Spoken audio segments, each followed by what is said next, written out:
ఓం సాయిరామ్. సమర్థ సద్గురు సాయినాథ్ మహారాజ్ కీ జై. సాయి బంధువులందరికీ నమస్కారం అండి. అందరూ ఎలా ఉన్నారు ఫ్రెండ్స్? ఆ సాయినాథుని ఆశీస్సులతో అందరూ క్షేమంగా ఉండాలని మనస్ఫూర్తిగా అయితే కోరుకుంటున్నానండి. ఇక ఈరోజు మన వీడియో స్టార్ట్ చేయబోయే ముందుగా సాయి కృపా ఛానల్ని ఎవరైనా ఫస్ట్ టైం చూస్తుంటే ప్లీజ్ సబ్స్క్రైబ్ చేసుకొని వీడియో నచ్చితే ఒక చిన్న లైక్ ఇచ్చి మరికొంతమంది సాయి బంధువులకి ఈ వీడియోని షేర్ చేయండి. ఈరోజు బాబా గారు అందించే సందేశం ఏంటి అనేది ఇప్పుడు మనం వీడియోలో విన్నాం. ఈరోజు బాబా గారు అందించే ఒక మంచి సందేశాన్ని మనం తెలుసుకోబోతున్నాం. ఆ సందేశం ఏంటి, బాబా గారు మనకి ఏం చెప్పబోతున్నారు అని ఆయన మాటల్లోనే విందాం.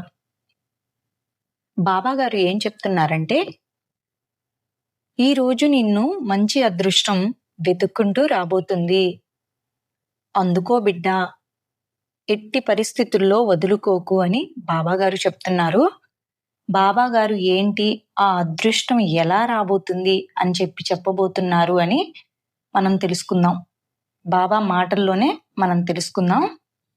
బాబాగారు ఏం చెప్తున్నారంటే, నన్ను నమ్మి నా మాటలు వినడానికి వచ్చావు కదా బిడ్డ, ఆ అదృష్టం నిన్ను వెతుక్కుంటూ రాబోతుంది. నీకు అవసరమైనప్పుడల్లా నీ తండ్రి అయిన నాతో మాట్లాడు. ఏంటి బాబా, నాకేం కావాలో నీకు తెలియదా? అడిగితేనే ఇస్తావా, అడిగితేనే చేస్తావా అని అనుకోవద్దు. నన్ను చూస్తూ ఉండిపోకు. నన్ను చూస్తూ నీ మనసు విప్పి మాట్లాడు. ఆవు పొదుగు నిండా పాలు ఉన్నా కూడా దాని బిడ్డ నోటితో తాగితేనే కదా అవి ఊరతాయి. అలాగే నాకన్నీ తెలిసినా కూడా నా బిడ్డకి కావలసినది అడిగితేనే కదా చెయ్యాలి అని అనిపిస్తుంది బిడ్డ. నువ్వు బాబా అని అడిగినప్పుడే కరుణించాలని అనిపిస్తుంది. నా లీలల గురించి నీకై నువ్వు తెలుసుకుంటేనే కదా నా మీద భక్తి ఏర్పడుతుంది. అలాగే నా దగ్గర అడిగితేనే కదా నీ కోరిక నెరవేరుతుంది. అందువల్ల నీకు ఏమి కావాలన్నా అడుగు, నాతో మాట్లాడు. మనసు విప్పి మాట్లాడు తల్లి. ప్రశాంతంగా మనసులో కూడా మాట్లాడుకోకుండా మాట్లాడటం, అడగటం మానుకోవద్దు తల్లి.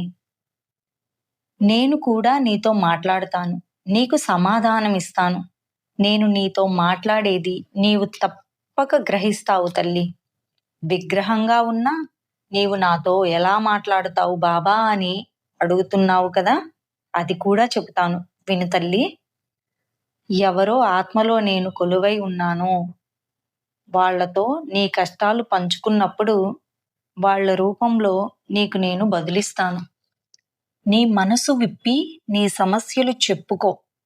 ఆ స్థలం నుంచే నీకు కావలసిన పరిష్కారం చూపిస్తాను బిడ్డ. ఎవరినైతే నువ్వు వెతుక్కుంటూ వెడతావో వాళ్ళ రూపంలోనే నీకు కావలసిన ఆదరణ కల్పిస్తాను. వాళ్ళ దగ్గర దుఃఖం పంచుకుంటావో వాళ్ళ దగ్గర నుంచే నీకు సంతోషం కలిగేలా చేస్తాను. నీకు ప్రియమైన వాళ్ళు నీకు ఆశలు నెరవేర్చేందుకు సాయం చేస్తారు. వాళ్ళ రూపంలో నీ బాబానే ఉంటారు అని గుర్తుంచుకో తల్లి. నీకు దుఃఖంలో నీకెవరైనా ఆరుదులు చెప్పారంటే అది నేనే.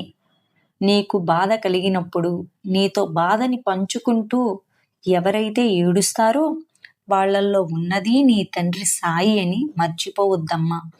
ఏం తోచని పరిస్థితుల్లో గందరగోళంలో ఉన్నప్పుడు ఎవరైతే నీ వెన్ను తట్టి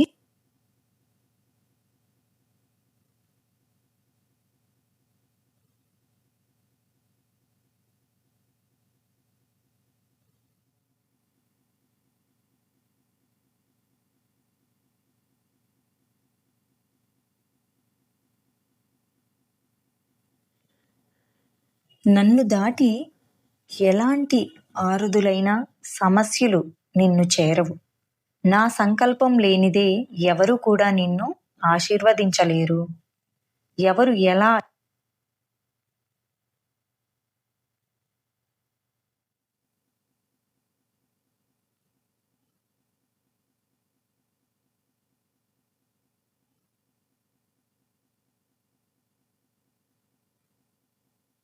నీ కోసమే మాత్రమే పంపుతున్నాను ఈ సందేశాలు బిడ్డ. ఎవరో చెప్పారు, అందరూ విన్నట్టే నేను కూడా అని అనుకోవద్దు. ఈ బాబా చెప్పేది నీ కోసం మాత్రమే చెబుతున్నా అని మర్చిపోవద్దు. విన్న ప్రతి ఒక్కరూ నా ఆశీర్వాదం వల్లనే వినగలుగుతారు. అందరూ నీ తండ్రి మాటలు వినగలుగుతారా తల్లి? ఎవరికి చేరాలో వాళ్ళకి నేను చేరేలా చేస్తాను. ఇక ప్రతిరోజు నీకు అదృష్టవంతమైన రోజులే.